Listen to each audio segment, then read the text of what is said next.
Welcome to Chapter 2 of our Rocket Boys video series. Sputnik. Why is it Sputnik. Sputnik? Why is it called Sputnik? Yeah. I don't know. It sounds like if a hippie ate a potato. I know. Well, it's Russian. It is. Yeah. Should we find out? Should I look it up real quick? Why is Here, it you talk. Sputnik? I'll find out. Okay, so we're just gonna find out why it's called Sputnik.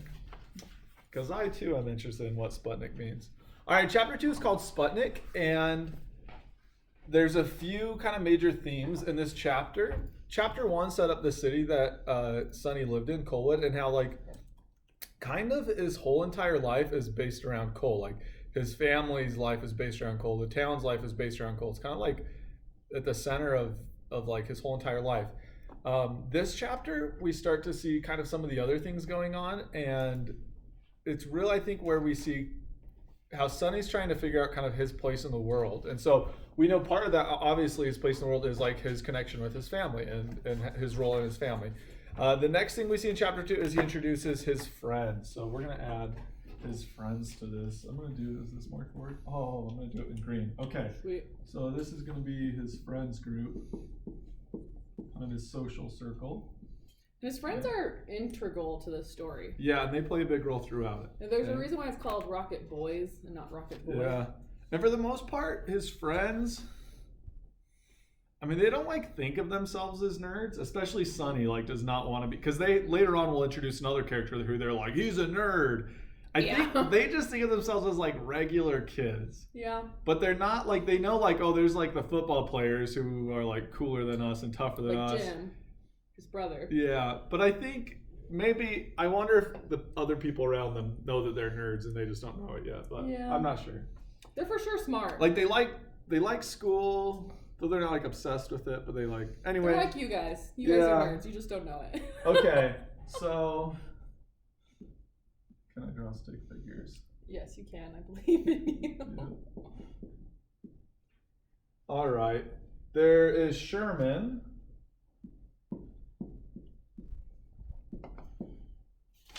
Okay.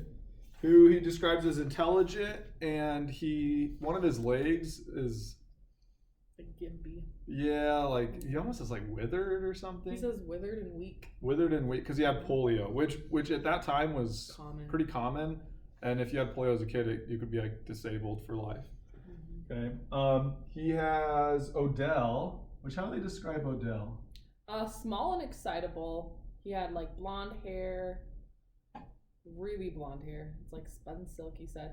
He strikes me as kind of the quiet one in the group that like kind of falls in the background but is smart and helps them obviously with the rocket building. But Yeah, and then the main friend we're gonna focus on is Roy Lee because he kind of plays the biggest role. yeah, he's for sure like Sonny's best friend and longest friend. Like, Yeah, they're and good friends. he's Sonny's best friend.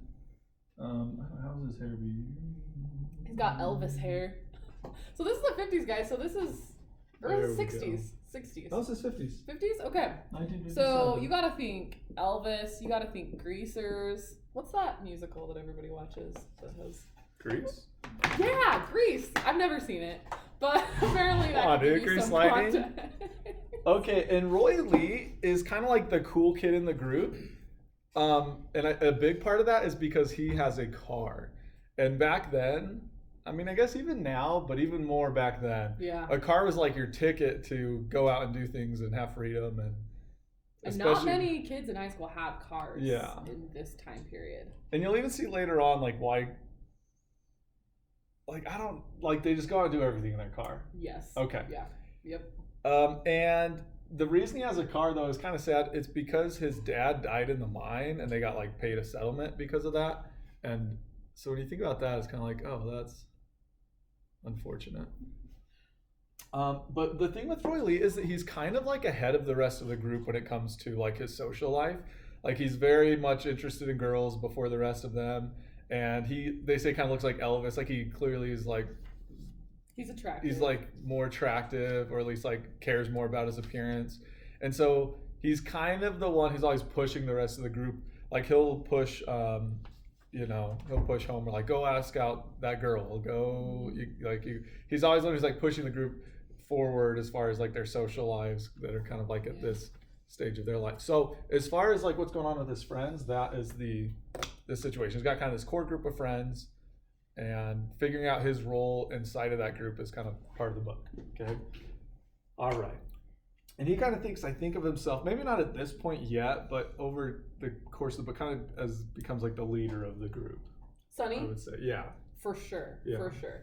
And I think even to a level from the beginning, part of it is his dad. Because his dad is superintendent, this is going to play a big role. It kind of opens up opportunities for Sonny to get supplies. And also, we're going to talk about this in the next chapter, but just the dynamic between Elsie wanting Sonny to pursue this. So he's the one who kind of pushes the hardest. But there's definitely a sense that, like, if Sonny wasn't there, the group would probably fall apart a bit.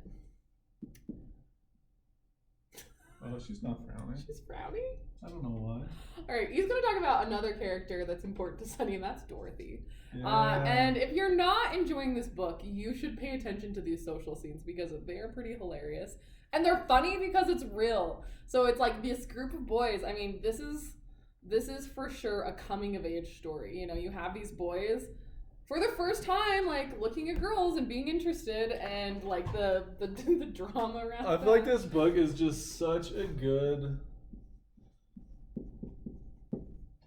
introduction into like how simple the inside of a boy's brain is.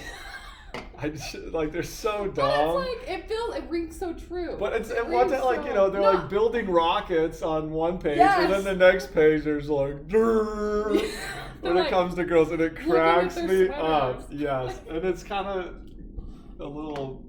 But girls too. They're girls just too, so dumb, you know. But that's one of the beautiful things about this is it's written so. Like, it rings so true. Yeah. And so, I don't know, you guys are a teeny bit young. Like, some of you might not quite be there yet, but I feel like most of you probably are, like, starting to be interested in people. And, like, it's just... So, he's at this age, he's trying to figure out where does he fit into his family, how does he fit into his friends group, and how does he fit in now? He's starting to think about, like, dating and girls, and how is he going to fit into all of that? And he definitely is not confident. He's not... No. You know what I mean? It's not like he's like where Roy Lee's like he's ready to jump in and start dating and stuff. Sonny's much less sure about what's going on with all that and what he wants. Okay. The other situation that's going on at this point in time is the space race. So in World War II, the big two powers that kind of won the war, we could say, the biggest two powers in the Allies were the United States and Russia, or the Soviet Union, which is like Russia plus a bunch of other countries around Russia. And after the war, after World War II, we start the Cold War, which is kind of like this big political conflict between the United States and the Soviet Union. And because that wasn't a hot war, meaning like those two countries weren't directly in conflict, though they were in places like Korea and Vietnam, and like there were what we call proxy wars. Like, okay, we didn't fight directly against the Soviet Union, but like we fought in wars helping a side, and they fought in wars helping the other side. But no one was declaring war, like you would see in like World War II. Yeah. Like, we are coming for you. Yeah. Like, and it wasn't just a competition between two countries, it was also competition between kind of like two ideas of how to run a country, how to run the world, how to run the government, how to run an economy. And so it was like very, very competitive. But because we weren't directly like fighting wars, we competed in other ways. So like back then during the Cold War, like the Olympics seemed like they were a huge deal. Yeah. Because like, you know what I mean? It wasn't just like, oh, let's go win a bunch of medals. It was like this like who is better? Like, if we win more gold medals, like that shows like our system is better than theirs. Yes. Okay. And one of the biggest places this plays out is in the space race, meaning like the race to go to the moon, to go send up into satellites, space. whatever. Yeah. And we kind of see like the very first step in that race, the very first kind of shots fired in that race with Sputnik. So in 1957, which, by the way, I looked it up. Sputnik stands for satellite in Russian. Boring. They literally named it for satellite. That sucks. So disappointing, isn't it? Okay. I like the hippie potato idea better. Yeah. Okay, sorry. Okay. Continue. And By the way, if you take Earth science and study space, you'll see this. The Soviet Union was beating the United States like whole every time. step of the way through the space race. Like they were always ahead. Like first to yeah. put a satellite in space, first to put a man in space, first to put like probes on the moon, like first to do everything. And that's why later on, like 12 years after this, 1969, that's why like putting the man on the moon was such a huge deal, because it was kind of like, okay, you beat us all along the way, but somehow we like leapfrogged you to this enormous achievement. Okay. And it's also kind of what fuels like conspiracy theories about landing on the moon. Is people are like, well, the United States wanted to beat Russia, so they would have like lied about it and cheated or whatever. So anyway, and so that's kind of what's going on in the world. So he's finding his place like in his family, in his town, in his friends, and in the world. And what else was I going to say on that? Anyway, and so that's kind of just what's happening in the world at this time. And it's not just him that's thinking about this. Like the whole town is worried about it. And there's kind of like this whole push like in the schools and in the town and in the whole country to be like, our schools have to be better. We have to focus more on math and science because like we can't let the Russians beat us, Up. And like, just to put it in context a little bit, like Mr. E sent you guys all an email about like going out and looking at the satellites. Which, by the way, if you went out Monday, they did not show. I saw nothing. I'm sorry. Anyway, yeah, I read that's supposed to be the best one, and I didn't see anything at all. So. But like how many people know that that's going on, that's happening, went out to watch them? Probably not many. Like I haven't heard any. I wouldn't have known about it at all if it weren't for E. Sputnik was not like that. Like literally everybody in the town in this chapter comes out and looks up, and they're just awed. And you have to remember, like, flight hadn't been a thing for that long. Like, this was all extremely new, extremely fresh, and it just fills them with wonder. And that's one of, like, the cool things about this chapter. And it kind of leads into the last thing that happens in this chapter that you want to talk about. And before we cover that, the one big thing I want to cover Sputnik is Sonny's trying to, like, figure out how he fits into all of this. And up to this point, his whole entire life has been kind of determined by his family and his friends and his town. And he's trying to kind of figure out how he fits, and he knows he doesn't fit in. Like that's at the end of chapter 1 where his dad's like, you're just like me, and his mom's like, no, you're not just like me. Like she's like basically telling him like, you're not like your family, you don't fit in, you're different. And so Sonny, I think his whole life growing up, like he kind of knows he's doesn't fit in 100%, and that there's maybe something like he isn't sure how he fits in or what's his thing. And I think when he sees Sputnik, he like found his thing. Yeah. I think it's like a big part to like where unless I mean, put it in context, for the first time ever, he's thinking about like girls, but like right hand in hand with that is Sputnik. Like he even puts in like Dr. Van Warner or whatever his name is. Werner von Braun. There you go. And Dorothy are like the two things on his mind all the time. Yeah. And so with Sputnik, I think he sees, okay, there's like something for me that's maybe outside of this town or outside of this world that I grew up in. All right. And so with that, he sees Sputnik and he's kind of like, I want to do that. I want to beat the Russians. I want to make rockets. I want to, launch a satellite. And so he gets this idea to build a rocket. And so him and Odell, and does anybody else, or is it just the two of them?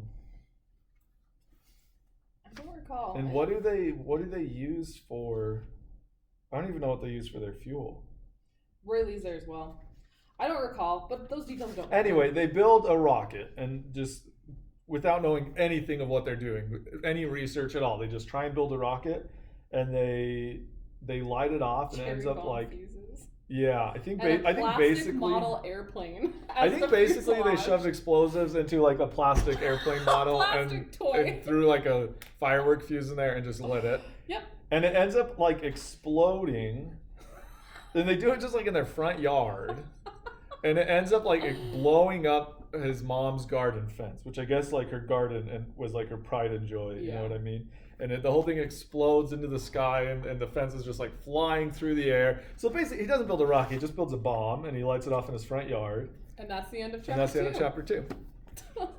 So he's like, oh, who am I? And he's like, I know, I'm a rocket builder. And then he fails miserably. Yep.